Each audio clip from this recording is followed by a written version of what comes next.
Good to meet you, man. Yeah, nice to meet you too. Thanks for having me on your show. Yeah, thanks for taking a minute out, man. I'd like to begin our conversation before we get into the crazy dog with, looking at the calendar, it's the 4-year anniversary of this pandemic. As an artist, a musician, how did you survive that time period and how has it changed you? Um, how did I survive it? Well, financially, I guess I kind of pivoted to a lot more teaching work. Pre-pandemic, I feel like I was gigging most nights of the week here in the Bay Area. And, with everything closed down, I started doing a lot more teaching through the school districts, through music schools here, and obviously all that stuff was remote, was virtual. But financially, that's how I survived in that way. And then in other ways, how else did I survive? Exercise, um, practicing, exploring new music, exploring new sounds on my instrument. Um, I think in some ways, musicians are have an upper hand than other people in the sense that we're conditioned to kind of always have the unknown, like be insecure in certain ways, not really knowing what's going to happen this month or next month. And it's just like continue this practice of working on our craft.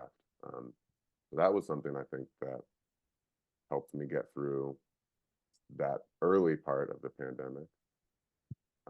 What was your next question? Well, I was just wondering, yeah, I think you hit it, and it was kind of a lead into your new album. Was a lot of that kind of fueled by living through this pandemic?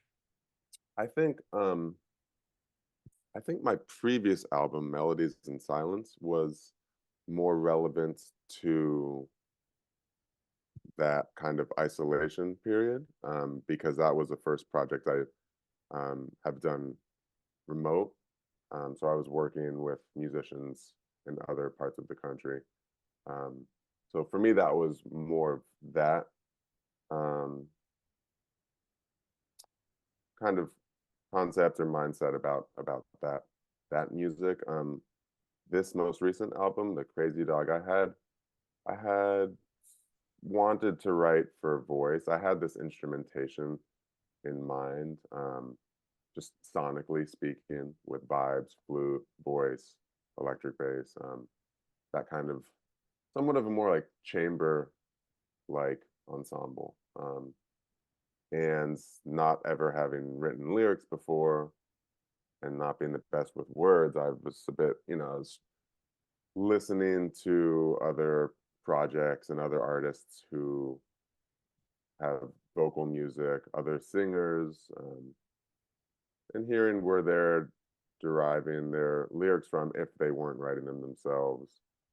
There's a lot of people connect with writers, with poets,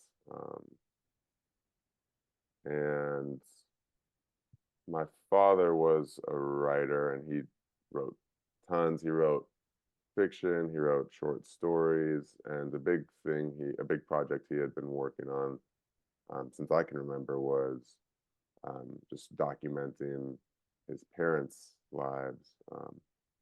And there were just like, he just piles and piles of different drafts of his writing and different translations of his parents' letters. And he passed away at the beginning of the pandemic in March of 2020. So there was a lot of time to kind of reflect and go through all of that work. And it just kind of clicked one day and I was like, oh, this makes total sense to use his writing as lyrics. Yeah. So what are you hoping ultimately the listener gets from this album? Wow. Um,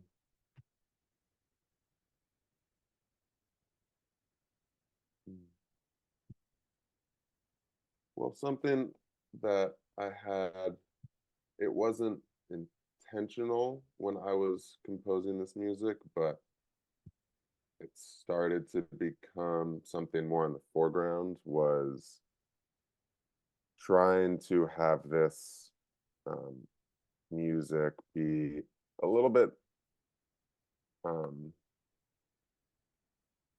more jazz adjacent, even though the instrumentation is very much like conventional jazz instruments, or music that shows up in that instruments that show up in, Black American improvised music.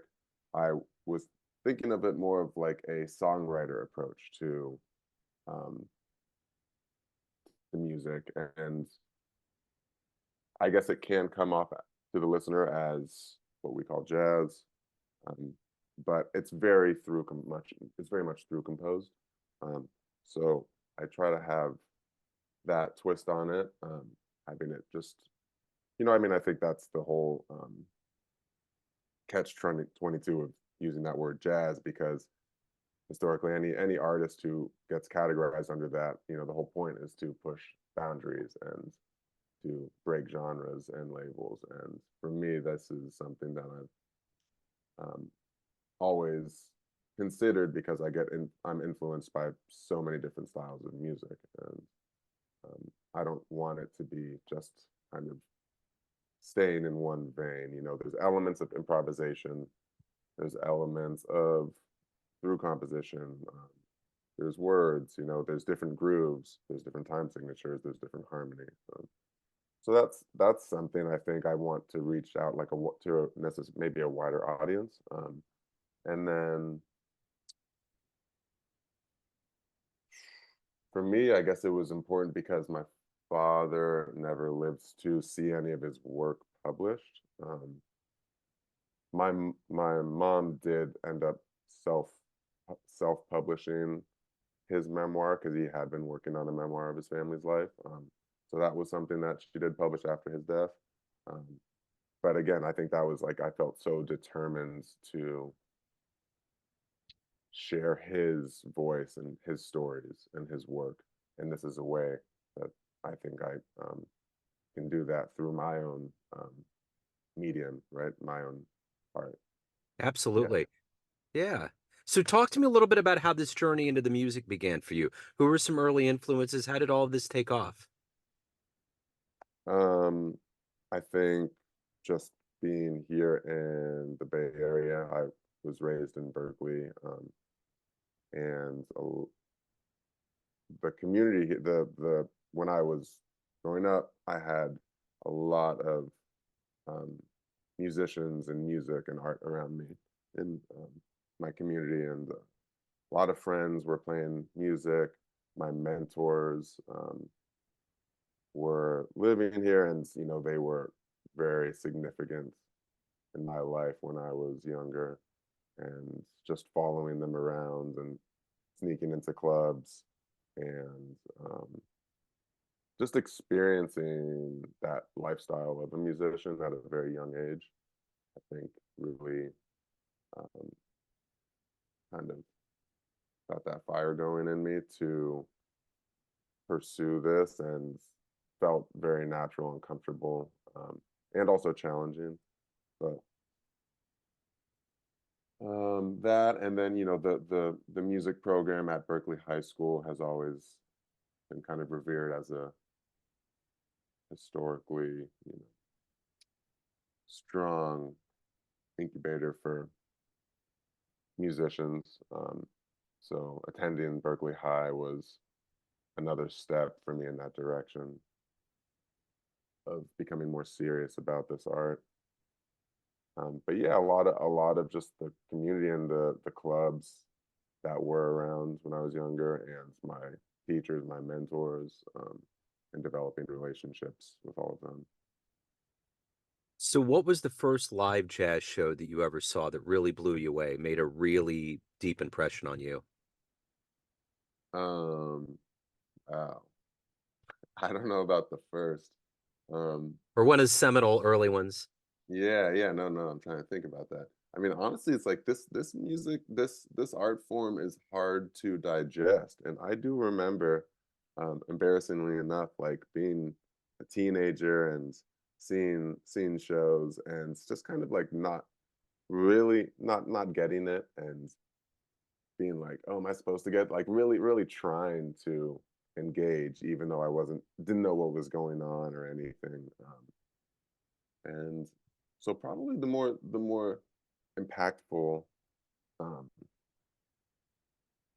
experiences for me were the less formal shows, like going to like jam sessions at bars that were just run by local musicians that I knew, rather than going to a more official venue where there's an audience and the band and it's a performance.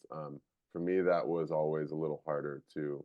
But yeah, I think that just um, didn't impact me as much when I was younger. I think more impactful experiences, yeah, were these the ones that sit in my head were just going to the weekly jam sessions at spots around in San Francisco and Oakland and Berkeley. Yeah, that is really what stuck with me. So you've been at this for a while now. What is it that you like the best about being a professional musician?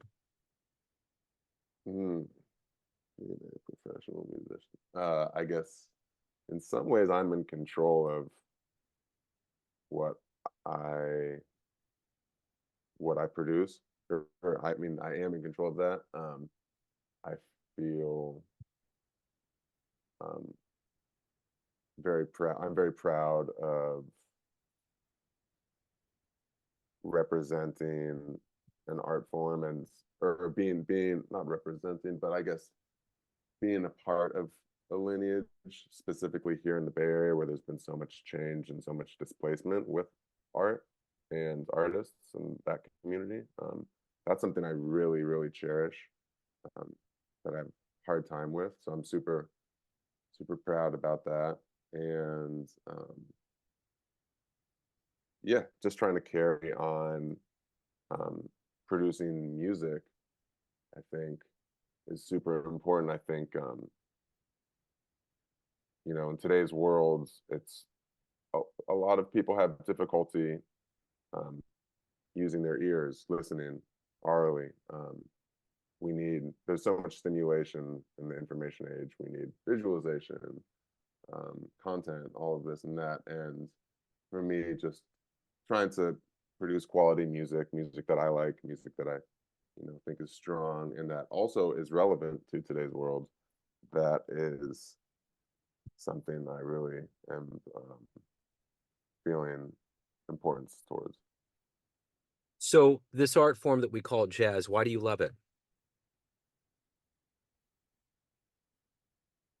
It's because it's so special. I think for me, it's learning. It's a language, and it feels limitless, um, and it's so unique and personal, yet so connective with everyone. Anyone can relate to this. Anyone can connect to it.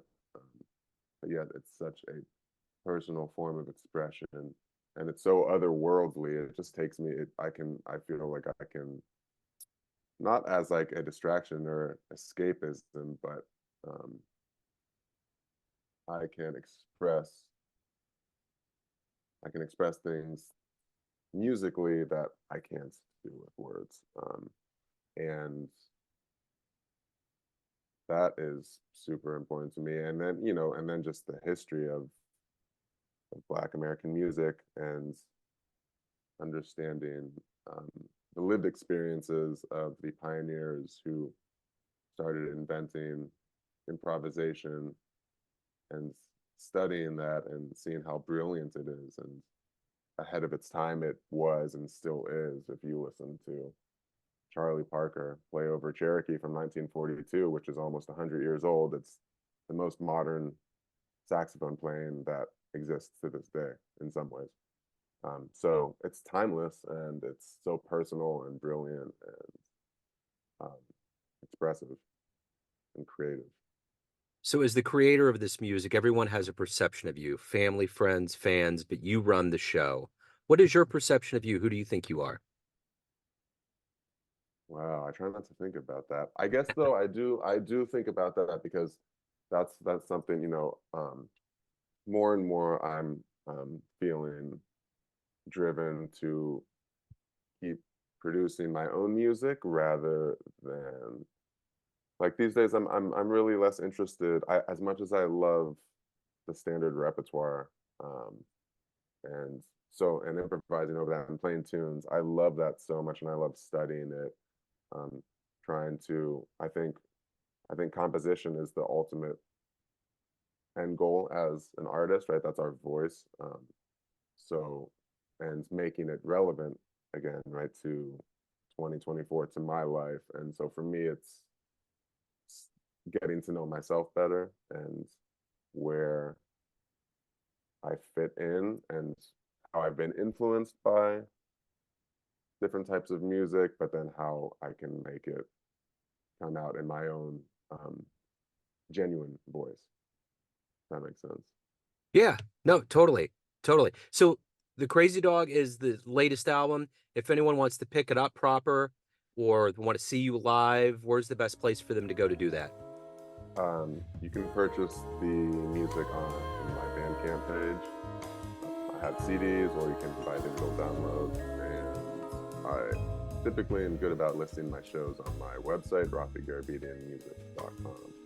Um, yeah, that's generally where you'll find all my music and my happenings. Right on. Raffi, thank you so much for your time. Thank you for talking about the album and your life and music. I appreciate it, man. Thanks, Joe. Yeah, you bet.